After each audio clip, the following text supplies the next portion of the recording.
The theme tonight from Spirit is pressure sensitive. And we've been talking on previous calls that the weave right now is incredibly volatile. And we've been encouraged to stay out of polarity, to do our best to see all sides, feel all sides, have compassion for all sides, but ultimately stay in that oversoul territory where we are not getting caught taking a side, because immediately that is making our weave under pressure in a way that is going to cause ripple effects in our outer life. So this is really the difference between using power, which is gentle and which flows through us, and using force, which is from the mind and the personal will, and is more of an aggressive energy rather than an allowing energy. And so we're really being encouraged throughout the weave tonight to pay attention to this theme of everything being pressure sensitive right now. And last week, you heard me talk about the fact that the weave always ends where it begins, because when we're keeping time in the eternal now, we do not have the same timekeeping that we do in our linear life.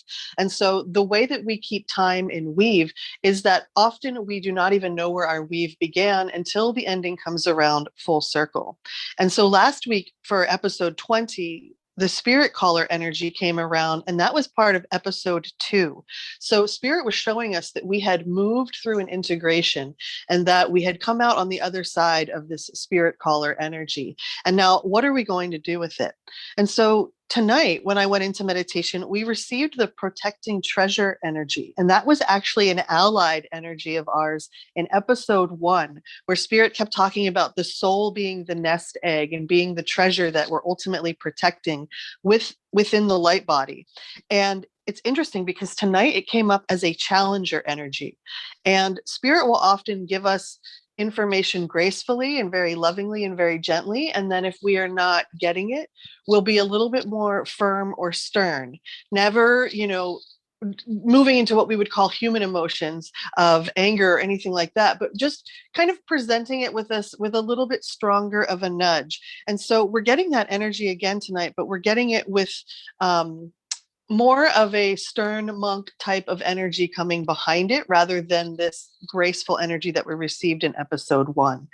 So within the theme of pressure being sensitive, the weave having this pressure sensitivity, we're going to be called in to really look at our loyalty. That's the main theme tonight. Once again, Spirit calls it protecting the treasure of the soul.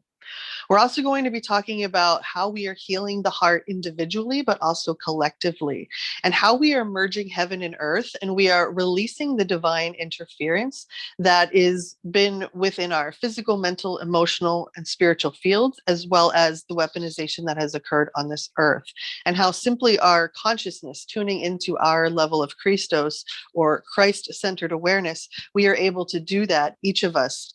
And the last thing is spirit wanting to really bring our attention to the fact that we need to return to humanness.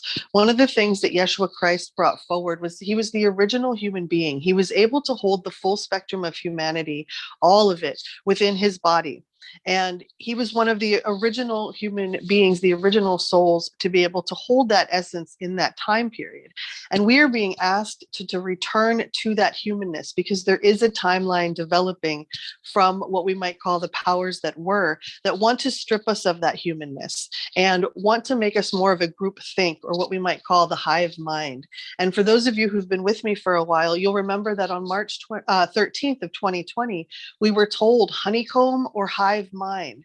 And this feeling that we were restitching consciousness, this honeycomb timeline was this fifth density consciousness where we were interdependent on one another and creating something beautiful. And then there was this hive mind group think consciousness. I think Spirit called it the house of mirrors, or the prison house consciousness, where we were a prism house, prism or prison. Spirit says it's one and the same, where we were seeing all these kind of facets or aspects of self flying at us, but we weren't able to properly integrate them. And so falling into this groupthink mentality rather than the sovereignty that was being offered us.